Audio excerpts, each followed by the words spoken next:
মুসলিমের কয়েকজনের তাগাদ লাগে, সেটা যদি সাংবাদিকদের প্রতিহত করতে যে তাদেরকে মামলা দিয়ে হামলা দিয়ে হয়রানি করা হয়, আমরা সেটা তীব্র প্রতিবাদ এবং নিন্দা জানাই।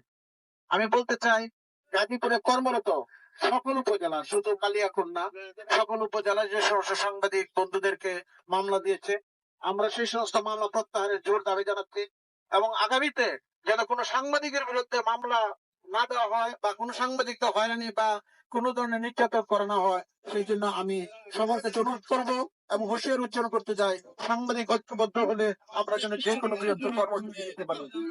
মানুষ বলে সাংবাদিকরা সমাজের দর্পণ, আসলে আমরা দর্পণ। সমাজ উন্নয়নে সমাজের বিভিন্ন কর্মকাণ্ডে সাংবাদিকদের ভূমিকা রাখে। আমাদের যে সমস্ত ভাইয়েরা আমরা দীর্ঘদিন এই সমস্ত সমাজের বিভিন্ন আবর্জনাকে সরিয়ে নিয়ে আমরা সুন্দর একটা সমাজ গড়তে যাচ্ছি, সেই মুহূর্তে সেই সমাজকে কলঙ্কিত করার জন্য আমরা যারা কাজ করি সমাজে, তাদেরকে অবরুদ্ধ রেখে তাদের বিরুদ্ধে মামলা দিয়ে তাদেরকে হয়রানি করে বিরত রাখা যাবে না। আমরা সত্যের পথে ন্যায়ের পথে কলম ধরবো এবং প্রশাসনও যদি অন্যায় করে আমরা সেগুলি তুলে ধরবই, আমাদের কাজে তুলে ধরবো।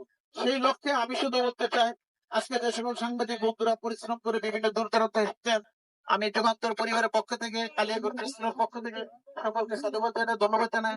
আমরা যদি ঐক্যবদ্ধ ভাবে সবাই এভাবে প্রতিটা অনুষ্ঠানে অংশগ্রহণ করে সাংবাদিকদের পক্ষে দাঁড়ায়, তাহলে আমার মনে হয় না যে সাংবাদিকদের বিরুদ্ধে কেউ কোনো অপপ্রচার বা কোনো ধরনের হয়রানি করতে পারবে।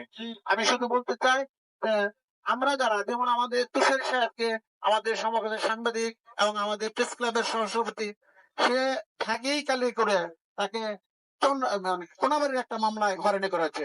কোনাবাড়িতে কর্মরত যেসব সাংবাদিকের আছে, যারা সেদিন সেখানে ছিলই না, তাদেরকে সেখানে মামলা আসামি করা হয়েছে। আমাদের শ্রীপুরি রেজাজ আহমেদ মিলন, আমাদের যুগান্তরের মালিক ভাই সহ গাজীপুরের যে সকল সাংবাদিকদেরকে মামলায় হয়রানি করা হচ্ছে, আমরা সেটা তীব্র প্রতিবাদ জানাই, সেখান থেকে অবমুক্ত করার জন্য প্রশাসনকে দাবি জানাই এবং পরবর্তীতে আমরা সাংবাদিকদের ঐক্যবদ্ধ ভাবে